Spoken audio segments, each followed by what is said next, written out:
That's a professional.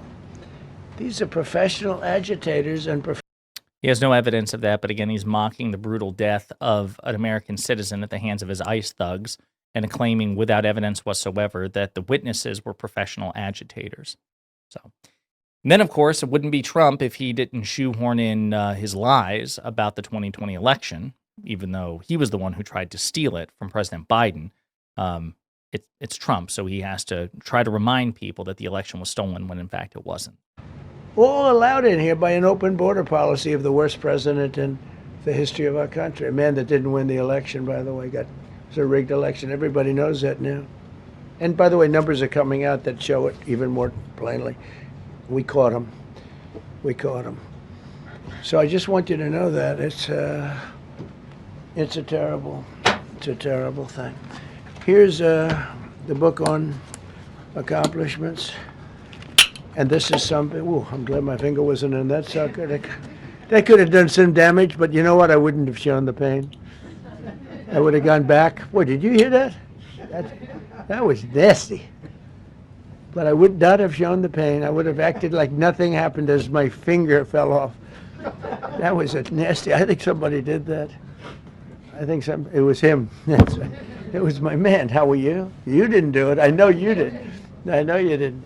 So, but here is the. That's the commander in chief here.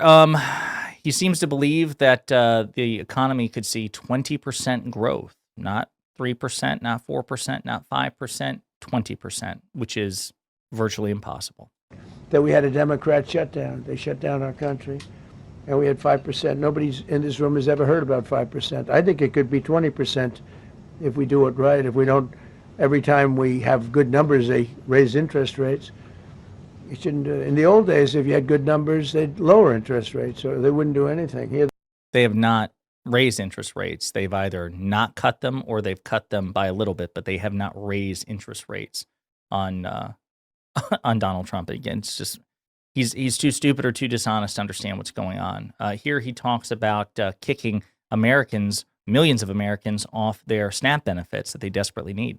$1 trillion of value. Lifted more than 1.2 million Americans off food stamps in 1 year. They would have had another 1.2 million. We would have had, welfare would have gone up. $1 trillion of value.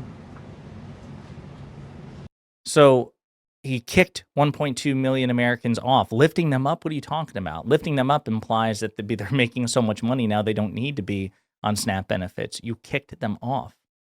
So here Trump worries about his tariff situation, given that the Supreme Court may be striking them down in the next couple of weeks. Something to that effect. And what is necessary with tariffs? I don't know where there's a case even there, but we've taken in hundreds of billions of dollars, and if we lose that case, it's possible we're going to have to do the best we can in paying it back. I don't know how that's going to be done very easily without hurting a lot of people. But we're waiting for that case anxiously, and we have tremendous national security because of tariffs and tremendous income. You know, we have.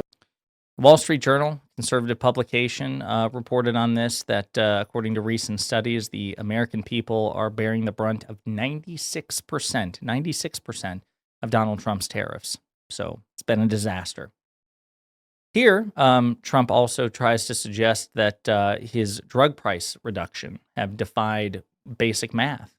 He's once again doubling down on this idea that we cut him by 400, 500, 600%, which is mathematically impossible.